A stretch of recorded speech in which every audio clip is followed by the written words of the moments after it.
música, los sonidos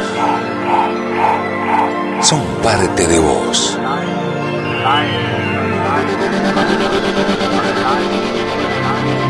10 en compañía. Te lleva a disfrutarlos.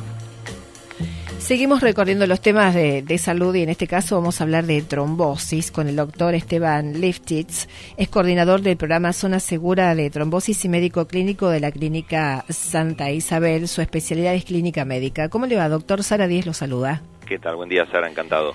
Para mí también, gracias por atendernos, por su tiempo y por explicarnos y ver. Nosotros siempre tratamos o tenemos la idea, al menos como factor común en las notas, de desarrollar los temas y después buscarle la parte positiva o al menos orientativa para que podamos paliar ciertas situaciones, ¿no? De dolor, de sufrimiento, de afecciones o mismo de temas así, neutrales. No sé si en trombosis lo podemos lograr, creo que sí. Sí, absolutamente. A ver, la trombosis es un tema, digamos, de alto impacto en la salud pública de la población y la verdad es que la parte positiva de la historia es que en un gran número de los casos esto se puede prevenir con algunas medidas no tan complejas. Lo que se requiere es básicamente que el médico evalúe el riesgo de cada persona en forma individual y ponga en marcha lo que son las recomendaciones habituales. Así que lo positivo de la historia es que es una situación que en un gran número de casos podrían no suceder. Ajá, perfecto. ¿Qué es una trombosis y cómo se origina, doctor? A ver, uno podría equiparar la palabra trombo a la formación de un coágulo, y hay dos tipos básicamente de trombosis, lo que son las trombosis arteriales, es decir, la formación de un coágulo de sangre en el circuito de las arterias, o una trombosis venosa, como justamente su nombre lo indica, digamos, en el área venosa del cuerpo. Y en este tema puntual que por ahí nos trae hoy, que es la trombosis venosa profunda y la embolia de pulmón, perdón, el hecho de, digamos, el circuito venoso tiene dos grandes clasificaciones, o dos grandes ramas, que es el circuito superficial y el circuito profundo. Cuando la trombosis se da en este último circuito, el riesgo para la salud de la persona que se ve afectada por una trombosis venosa profunda es mayor por la posibilidad de que ese coagulito que estaba inicialmente en uno de los miembros inferiores pueda desprenderse e ir al pulmón, y esto potencialmente puede ser de gran riesgo, incluso fatal en una proporción importante de casos. Ajá. ¿Y cómo se origina ese coagulito?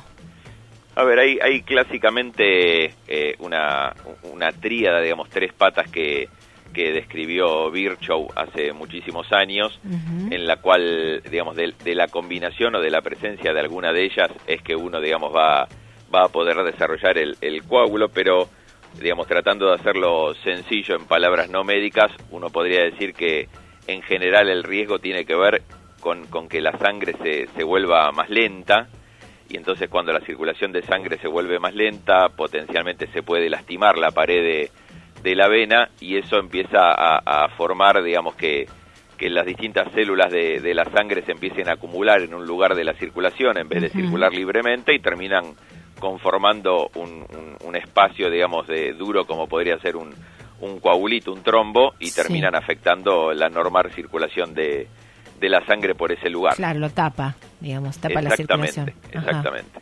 ¿Y eso a causa de qué se puede producir?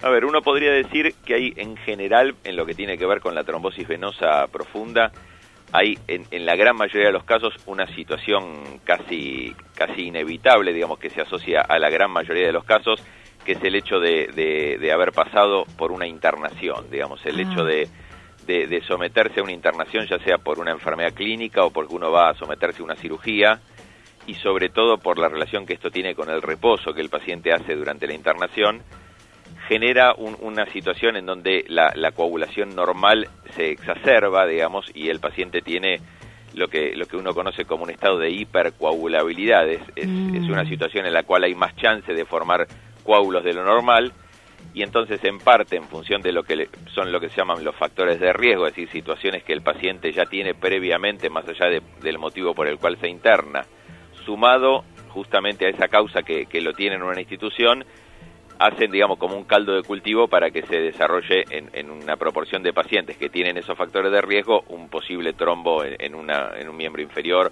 o en el pulmón.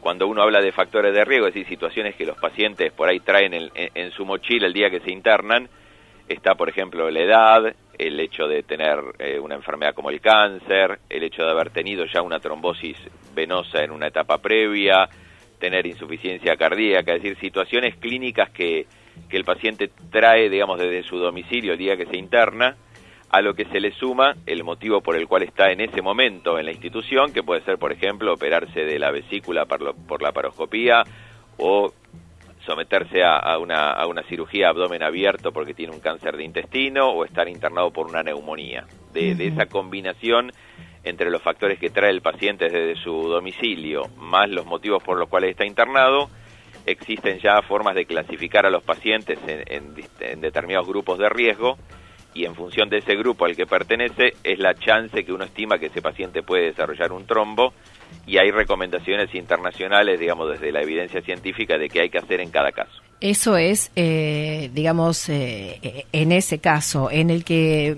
se relaciona con la genética o Sí. ser trombofílico, ¿qué sería, doctor?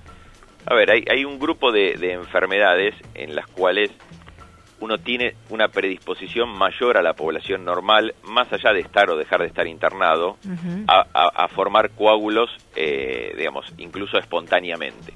Esa situación, digamos, que se conoce como trombofilia o un estado, digamos, de hipercoagulabilidad, son situaciones que pueden ser genéticas o adquiridas, digamos, en un gran número de casos las trombofilias son enfermedades que uno ya trae, digamos, genéticamente, en la cual existe algún trastorno, ahora podemos dar algún ejemplo concreto, en el cual hay alguna alteración genética que predispone a que lo que sería la coagulación normal de la sangre esté exacerbado, o alguno de los caminos de la coagulación normal estén alterados y esto favorezca la formación de coágulos. Bien. Ahí, digamos, nosotros tenemos, por ejemplo, digamos, algunas sustancias, algunas proteínas que son anticoagulantes naturales, es decir, sustancias que llevan a que la sangre, digamos, no se coagule normalmente, así que favorece el equilibrio entre lo que predispone a formar el coágulo y lo que predispone a evitarlo, y algunas personas tienen un déficit de esas sustancias particulares y por lo tanto se ve favorecido la formación del coágulo. En muchos casos esa situación no es condición, digamos, suficiente como para formar el coágulo, sino que lo predispone y, por ejemplo, ante un embarazo o ante una cirugía, es como que esto se desencadena, digamos, es la gota que rebalsó el vaso. En algunos otros pacientes es tal la alteración y tanta la predisposición para formar el coágulo que aún el paciente estando en su casa y haciendo su vida absolutamente normal, igual desarrolla una trombosis, y eso es lo que obliga a estudiar exactamente qué pasó para evitar un nuevo caso, y en muchos casos estudiar a la familia, digamos, ya que estos son de transmisión genética en muchas situaciones. Ajá. ¿El estrés puede ser causante de trombosis? La verdad es que no está descrito como un dato, digamos así, individual de riesgo puntual, digamos. Lo que muchas veces puede generar el estrés son alteraciones en situaciones de la vida cotidiana de los pacientes que predispongan a circunstancias que son asociadas, digamos, a factores de riesgo, pero realmente uno no tiene, digamos, en su cabeza entre los temas que puntea, digamos, para ver si un paciente puede estar o no sometido a un riesgo mayor a la población normal, no figura el estrés como tal, aun cuando hoy es una situación, digamos, de altísima prevalencia. Exacto. Doctor, ¿y cuáles serían los síntomas? ¿Cómo nos damos cuenta que es de prestar atención en base a la circulación sanguínea, que algo nos está pasando? A ver, lo más importante que a mí me gustaría dejar en claro es que el mayor esfuerzo debiéramos ponerlo en tratar justamente de evitar que suceda, digamos. Ahora charlamos un poco cuáles son los síntomas, pero hay tanto por hacer, digamos. Uno cuando mira la enfermedad muchas veces se centra en la parte del iceberg que se ve, digamos, por encima del agua, pero la gran problemática de la enfermedad tromboembólica venosa sucede debajo, digamos, es aquellos casos en los que uno pudo haber hecho un montón de cosas antes de que suceda, y cuando el paciente presenta los síntomas uno se perdió una oportunidad muy grande, y lo que no hay que olvidarse es que para un gran porcentaje o para un importante porcentaje, que está descrito de algo así como el 10% o más de los pacientes que sufren una embolia de pulmón, la embolia de pulmón es fatal en la primera hora, es decir que si uno no hizo prevención, para muchos pacientes no hay otra chance que tener un desenlace fatal, y esto se pudo potencialmente haber evitado en un gran porcentaje de pacientes. Perfecto. Ahora, a la hora de muchos casos, digamos, uno llega cuando el paciente presenta ya el cuadro, y porque al mismo tiempo, aún haciendo todo fenómeno, no se previene el 100% de las trombosis. Hay dos situaciones o dos eventos clínicos que se diferencian en cuanto a la presentación, que es lo que se llama la trombosis venosa profunda o la embolia de pulmón. En el primer caso, digamos, la formación de un coagulito en una vena, que en general es de los miembros inferiores, el síntoma más típico es que se hincha un miembro inferior en forma asimétrica con respecto al otro. Digamos, el paciente consulta porque tiene edemas en las piernas, digamos, sobre todo en uno en comparativo con la otra, es decir, lo ve más grande, más hinchado. En muchos casos puede referir dolor en la zona, porque al taparse la circulación normal, muchas veces esto genera dolor. Puede producirse, digamos, enrojecimiento, la sensación de calor en la zona, pero los dos síntomas típicos son el dolor y sobre todo el aumento del diámetro de un miembro inferior comparativamente con el otro. En el caso de la embolia pulmón, el síntoma por ahí más típico es la falta de aire, lo que nosotros conocemos como disnea, digamos, la sensación de falta de aire o de ahogo, que en la mayoría de las veces es de aparición bastante súbita, bastante repentina. Y si uno mira, digamos, qué dicen los libros, hay como también una tríada, digamos, tres signos y síntomas clínicos típicos, que es la falta de aire, el dolor tipo una puntada de costado en la zona del tórax, o que el paciente escupa sangre. Cuando están esas tres cosas presentes, es como que el diagnóstico de embolia de pulmón es como muy sencillo de hacer. El problema es que justamente son muy pocos los pacientes que se presentan con los tres síntomas típicos al mismo tiempo, y por eso el médico tiene que estar muy despierto, digamos, a la hora de ver a un paciente que potencialmente puede haber sido candidato a estar en riesgo, como por ejemplo haber estado en una cirugía días previos o haber estado internado por algún motivo, y ahí es donde hay que tener muy agudizada la vista y los ojos y los oídos para sospechar y eventualmente hacer los estudios que permitan confirmarlo o descartarlo. Perfecto. Y clarísimo, doctor, nos encantó charlar con usted, muchísimas gracias. No, si gracias bien es algo que no nos gustaría que no suceda nunca. Obviamente, y por suerte, digamos, creemos que difundir esto entre la gente también sirve como una alerta más para nosotros mismos, porque el paciente que está internado actúa como un eslabón más en la cadena de intentar evitar una situación potencialmente prevenible en un gran número de casos. Para cerrar, medicación, por supuesto, existe para esto, ¿no? Sí. Existe, y de hecho, digamos, a ver, la prevención, cada paciente tiene como un grupo de riesgo y en función de eso una recomendación puntual. Algunas medidas sencillas, como por ejemplo que los pacientes deambulen y que eviten estar en cama, digamos, la gran mayoría del tiempo, pero cuando el paciente tiene verdaderamente riesgo, lo que se usa en general son medicamentos en donde las heparinas, que son un grupo de medicaciones, son, digamos, las medicaciones más usadas para este tipo de prevención, y en caso de que el paciente desarrolle ya un trombo, también las heparinas, pero en dosis distintas, y en muchos casos medicación que después el paciente toma por boca durante un tiempo prolongado, son lo que permite evitar que esto termine en un evento de mayor riesgo para la salud. ¿Y la actividad física sí, la recomienda?